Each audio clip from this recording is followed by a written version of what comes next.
Paano babayaran ang ating utang sa Fido PH gamit ang ating GCash account?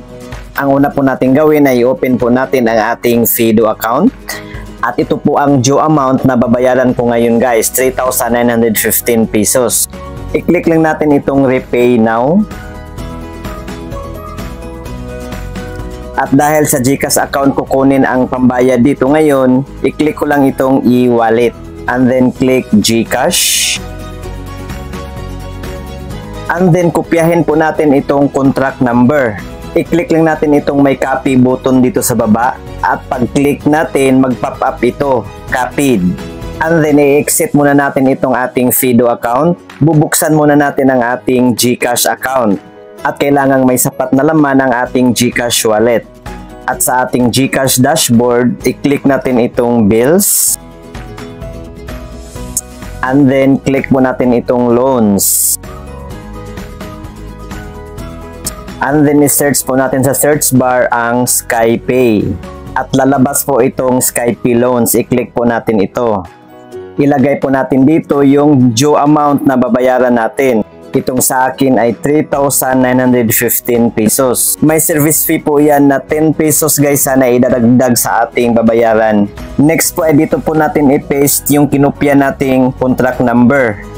Long press lang natin and then click itong paste. Next po ay ilagay po natin yung mobile number na nakaregistered sa ating Fido account. And then itong email address ay optional lang po ito guys. Pwede nating lagyan, pwedeng hindi. Itong sa akin ay nilagyan ko na lang.